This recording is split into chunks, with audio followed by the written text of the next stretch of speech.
Voilà. Bonjour mes bien-aimés dans le Seigneur, de partout là où vous nous suivez. C'est encore votre émission, les oui et l'amen. Il y a quelques jours on n'a pas tourné, mais Dieu merci, nous sommes là. J'ai avec moi les frères Akidia, les frères Finesse, les frères Gloire, les frères Katou, des serviteurs de Dieu bien, des disciples bien.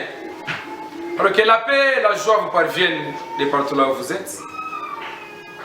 Et que nous puissions passer de bons moments de partage de la parole du Seigneur. De quoi nous parlons aujourd'hui? Nous parlons de Jésus-Christ de Nazareth. Jésus-Christ de Nazareth, c'est notre sujet de tous les jours. C'est le centre de tout ce que nous faisons. J'aime ce que mon pasteur dit. L'apôtre Paulin Mambouli, il dit que Jésus c'est tout ce que Dieu a. Jésus c'est tout ce que Dieu est. Voilà, c'est encore de lui que nous parlons ce matin et que nous parlerons encore. Je pense dans le livre des Hébreux, il est dit Jésus-Christ est le même hier, aujourd'hui et éternellement. Jésus-Christ est le même hier, aujourd'hui et éternellement. Ça veut dire quoi? Hier à la création, c'était lui. Aujourd'hui, pendant les temps du salut que nous traversons, c'est lui qui est mort encore pour nous. Et demain, dans l'éternité, ce sera toujours lui. D'ailleurs, même les temples de la Nouvelle Jérusalem, c'est lui. C'est lui-même qui est le temple, c'est lui-même qui est la ville. C'est lui-même qui est le chemin, c'est lui-même qui est la lumière. Là-bas, c'est lui-même qui est tout. Les noms de l'Éternel. Au fait, que la joie du Seigneur abonde dans vos cœurs de partout là où vous êtes. Le Seigneur a laissé à l'Église deux héritages. Jésus-Christ a laissé à ses disciples deux choses. Deux choses. Donc la première, c'est son enseignement. C'est son enseignement. Le Seigneur a pris tout son temps à enseigner ses disciples. Et à la fin, il a fini par les appeler amis. Après lui avoir parlé de tout ce qu'il avait, de tout ce qu'il lui avait reçu auprès du Père.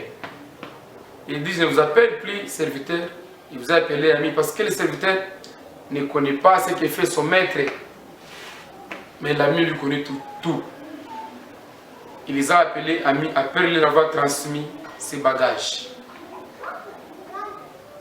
C'est le premier héritage grand que le Seigneur a donné, a laissé aux apôtres.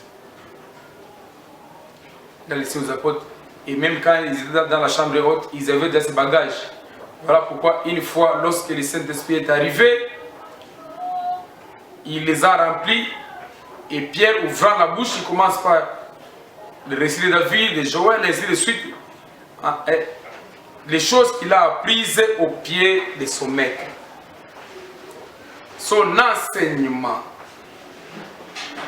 Il disait, Moïse vous a dit, et moi je vous dis.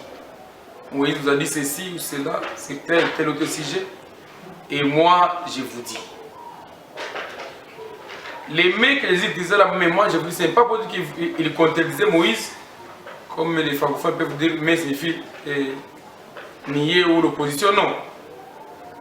Les mais là c'est en termes de complément. Moïse vous a dit ceci, et moi je suis venu par faire. Moi je suis venu accomplir ce que Moïse a commencé. Ce que Moïse a commencé. Le Seigneur a laissé à l'Église son enseignement. Donc les Pierre, les Jean, les Jacques et les autres, c'était des hommes qui avaient peut-être différentes tailles, différents noms, mais ils avaient le même raisonnement, ils avaient les mêmes bagages. Ils ont mangé ensemble et tous étaient d'accord avec son enseignement. Parce que lui-même l'a confirmé dans sa prière sacerdotale, il dit à Dieu qu'il ils ont reçu ta parole et ils l'ont gardée. Ils ont reçu ta parole et ils l'ont gardée. Ça, c'est la bouche du maître qui a dit ça. Le Seigneur a fait des miracles. Beaucoup de miracles. Beaucoup. Les gens l'ont suivi pour manger du pain, pour être guéris, pour bénéficier de telle ou telle grâce. Mais les 12, ils ont fait preuve, ils ont gardé la parole. Chers hommes de Dieu, collègues, pasteurs, responsables, encadrés, nous sommes les plus malheureux si nous résolvons les problèmes des hommes seulement sans leur parler bien du Seigneur, sans avoir produit des hommes qui gardent l'enseignement du Seigneur. Des hommes qui gardent les commandements du Seigneur. Parce que la Bible dit, aimer Dieu, c'est garder ses commandements. Et les commandements du Seigneur ne sont pas pénibles. Ils sont faciles. Ils sont faciles. Donc un pasteur qui a réussi, c'est celui qui produit des hommes qui gardent l'enseignement, qui gardent les valeurs chrétiennes. Les valeurs chrétiennes. Hein? Si nous aussi demain, après-demain ou aujourd'hui, nous pouvons dire, les voici, voilà, nous avons tel frère, telle sœur qui garde ta parole, qui garde tes commandements, nous sommes les plus heureux. Comme moi qui vous parle, j'ai la joie, j'ai avec moi des frères, des sœurs qui gardent les commandements du Seigneur. Qui plaisent à Dieu, des disciples accomplis. Ah, ça c'est la plus grande joie que j'ai. C'est un travail bien. Bon, ce n'est pas moi qui me juge, j'attends la couronne demain. Mais j'essaie de m'évaluer quand même parce que je vois les frères avec qui j'ai vu, avec qui nous évoluons, sont des produits de disciples accomplis. Des êtres semblables à Jésus-Christ en formation. En formation. Et là, nous venons de terminer notre quitte de ce matin. C'est de très bons moments passés au pied du Seigneur. De très bons moments de pied passés au Seigneur. Vous venez de voir les dons du Saint-Esprit au rendez-vous. Des frères, des sœurs qui aiment la loi de Dieu. L'enseignement des frères, des sœurs disponibles tout entièrement pour les seigneurs, pour les seigneurs. Et puis, chers hommes de Dieu, notre mission, c'est produire des disciples accomplis. Ce n'est pas d'abord résoudre les problèmes des hommes. Ce n'est pas un péché, nous pouvons les résoudre. Ou Dieu peut les résoudre par nous. Mais l'objectif, ça doit être de produire des disciples accomplis. Et produire un disciple accompli, ça demande avoir beaucoup de temps avec lui, de lui parler. Un disciple ne le forme pas avec les cantiques. Un disciple ne le forme pas avec la prière, avec les offrandes. Un disciple, on le forme d'abord avec l'enseignement. Voilà pourquoi nous avons des frères, des sœurs qui sont dans l'église pendant beaucoup de temps, mais ils ne sont pas formés.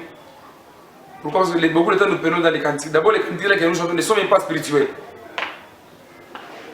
Il y en a qui sont charnels, même démoniaques. Hein? Même démoniaques. Les prières que nous avons, c'est des prières qui ne sont même pas bibliques. C'est base d'émotions, de sentiments par imitation. Et ça prend beaucoup de temps. Prenons le temps à enseigner la vraie parole aux enfants de Dieu. C'est ça les bagailles, c'est ça même l'héritage spirituel. C'est ça même l'héritage spirituel. Le Seigneur dit, la vie éternelle, c'est qu'ils te connaissent. Connaître qui? Connaître quoi? C'est qu'ils te connaissent toi, ou la vie éternelle, c'est qu'ils te connaissent toi, le vrai Dieu. Hein? Toi, le seul. Voyez un peu ces détails. Toi, le seul vrai Dieu. Et c'est lui qui t'a envoyé Jésus-Christ. Donc, aller au ciel, c'est pour ceux-là qui connaissent le seul vrai Dieu. C'est ça même la vie éternelle. Donc, si nous avons des gens qui ne connaissent pas le seul vrai Dieu, nous avons échoué, et ils sont candidats à l'enfer. candidat permanent. Jésus-Christ de Nazareth. Chez nous, nous avons quitté presque tous les jours en semaine. Mardi, mercredi, jeudi, vendredi, dimanche. Mardi, mercredi, jeudi, vendredi, dimanche. Les lundis et les samedis, nous laissons ça à nos amis chantent. Éclat de louange, les amis d'Assaf. Et ça nous donne un groupe bien, éclat de louange. C'est des frères, des sœurs qui chantent Jésus. Qui chantent Jésus. Des frères, des sœurs pleins de charisme, des dons spirituels, qui connaissent Dieu, qui craignent Dieu. Et un jour, Dieu vous fait grâce, vous venez chez nous, vous serez aussi bénis. Alors, nous avons quitté tous les jours presque, comme l'apôtre Pierre en avait dans son église. Je ne sais pas pourquoi il avait mis ça, mais en tant que lui, comme c'est mon père dans la foi, moi je suis son fils pasteur, lui c'est le grand pasteur. Pourquoi ne pas imiter? Même dans les domaines de la science, les médecins, les économistes et les autres, ils imitent les voix des premiers. Des premiers. Alors, moi aussi je préfère imiter la foi des papas Pierre. Il avait quitté, les disciples étaient assidus au temple tous les jours. Et je comprends avec les autres, les temps que nous faisons sont très mauvais. Il n'y a pas moyen qu'on n'ait pas beaucoup d'équipes, beaucoup de rencontres. Parce que l'ennemi s'arrange pour prendre tout le temps aux enfants de Dieu, pour qu'ils ne connaissent pas Dieu, pour qu'ils n'aient pas la vie, qu'ils soient occupés à autre chose. Si l'école primaire, secondaire, l'université, pour produire un diplôme des mains des hommes, on prend l'homme pendant tous les jours. Et ce diplôme-là ne va pas lui donner la vie éternelle.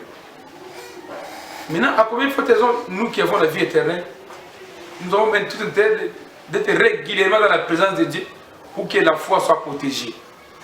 Les cultes sont un mécanisme que Dieu a mis en place pour la protection de la foi des saints. Le Seigneur ne sera jamais triste. Il aime ça. Il aime ça. Il aime ça. Pour nous, les églises, nous encourageons les cultes tous les jours. C'est bien. Voilà.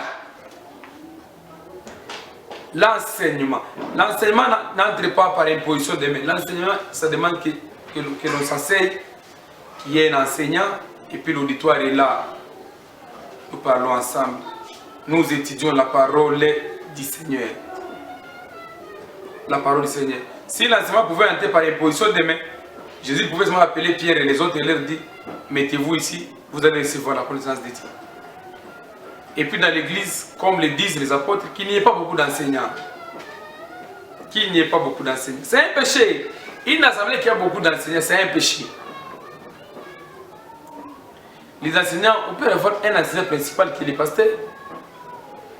On peut avoir même un frère ou deux qui peuvent être ses assistants. Ça suffit. Et c'est à eux de venir à la chaire chaque jour. Tous les donc, on ne peut pas avoir la soif de prêcher à l'église. Il y a autre chose. On peut avoir beaucoup de prophètes. Entretien, on a besoin de beaucoup. Musique, il y a beaucoup de dons. Mais pour la chair, on n'en peut pas en avoir beaucoup. L'ancien, le lendemain, c'est l'apôtre. Après demain, je ne sais pas, c'est tel frère. Ça ne permet pas à l'église d'avoir le même langage, d'avoir la même foi. Le Seigneur a enseigné lui ça pendant tout le temps qu'il était sur la terre. Voilà. Ça, c'était le premier héritage. L'enseignement de Jésus. L'enseignement.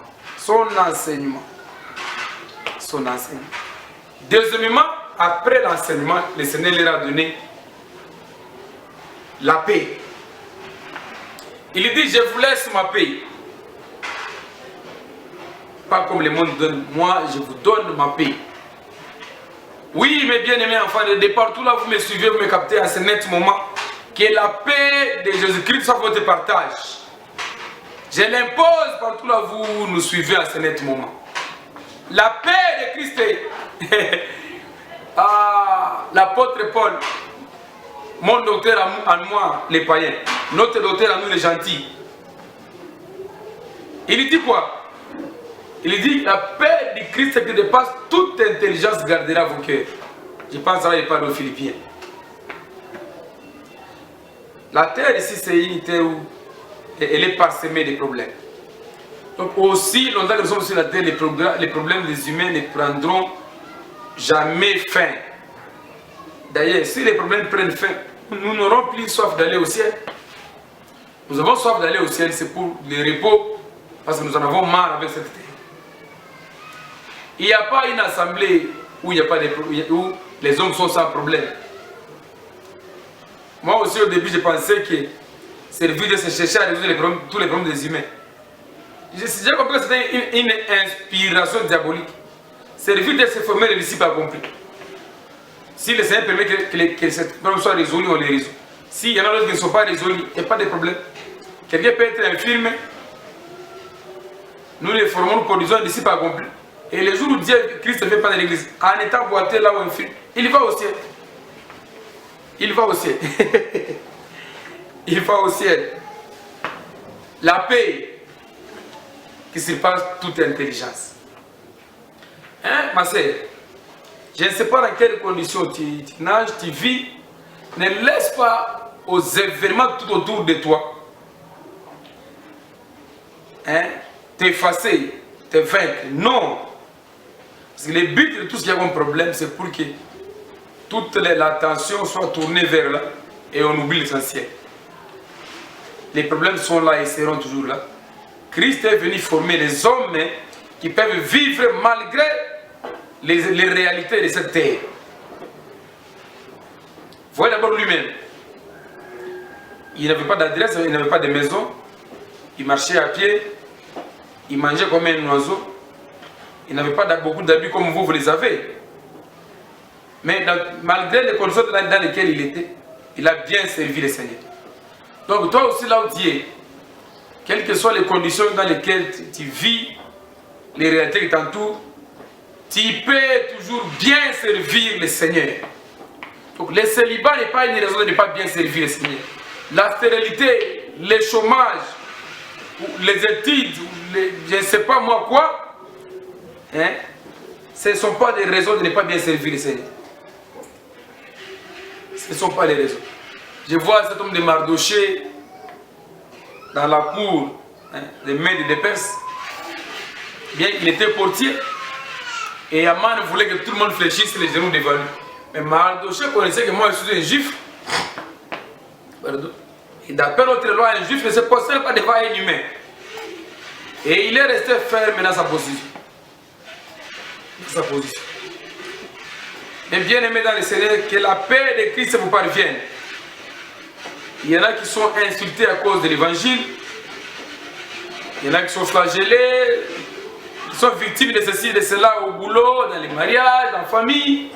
Et j'en passe. Que la paix de Christ soit votre partage. Regardez ces choses-là comme un sujet de joie et continuez. Surtout si vous souffrez pour la cause de Christ, c'est pour la bonne cause. Votre récompense est grande dans les cieux. Votre récompense est grande dans les cieux. Même ma sœur, même si ton mari est païen,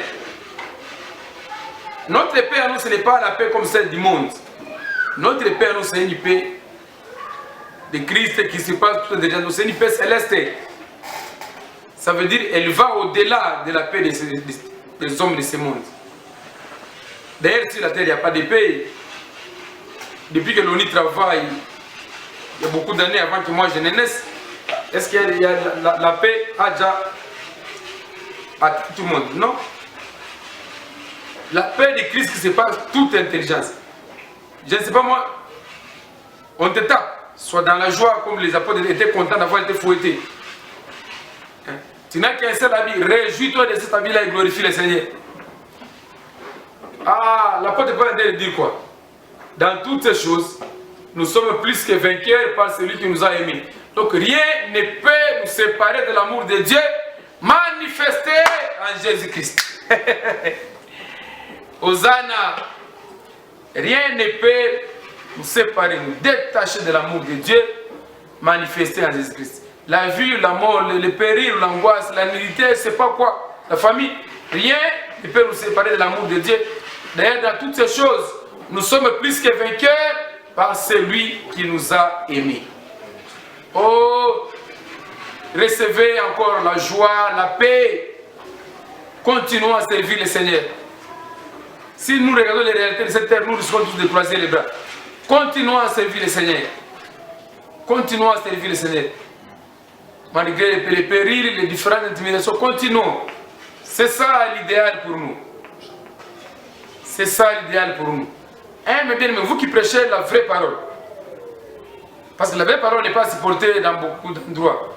Les hommes aiment ce qui plaît à l'oreille, comme la Bible le dit.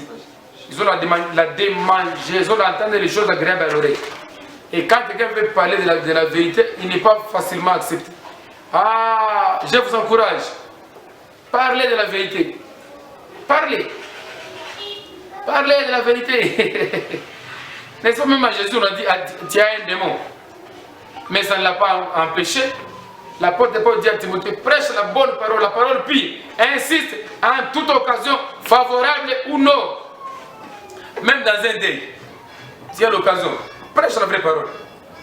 Tu as l'occasion de lire la Bible, même dans les deuils, lis. Mais c'est dans les mêmes deuils où nous sommes, où les uns les autres quittent le matin, ils vont au boulot. Dans les mêmes deuils là, on ne peut pas les faire. Les gens mangent, personne ne les refuse parce qu'on a un deuil, on ne mange pas. Maintenant, si on prêche, ou si on lit, ou on va au kilt, il n'y a pas de péché. Il n'y en a pas. Il n'y en a pas.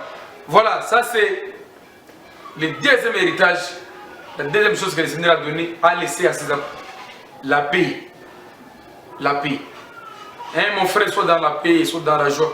Notre paix, c'est une paix intérieure qui ne dépend pas des circonstances. Qui ne dépend pas des circonstances. D'ailleurs, sur la terre ici, quelqu'un peut dire les jours, peut se dire les jours où je termine les études, j'aurai la paix. Mais est-ce que tous ceux qui ont terminé les études, ils ont la paix? Les jours où j'aurai l'emploi, j'aurai la paix. Ou les mariages, ou quoi, je ne sais pas moi. Parmi nous, les seuls qui ont les mariages, ceux-là qui ont terminé les études, ceux-là qui ont des comptes en banque, ou je ne sais pas, qui ont atteint tel ou tel objectif. Après l'avoir atteint, ils ont la paix. Si la terre, il n'y a pas de paix, si la terre, il n'y a pas de paix. Voilà, ce sont les deux grandes richesses que Jésus-Christ a laissées à l'Église. Et puis, il a fait aussi deux grandes promesses avant son départ. Il a fait deux grandes promesses. La première, je vais vous envoyer les consolateurs, le Saint-Esprit, l'Esprit de vérité.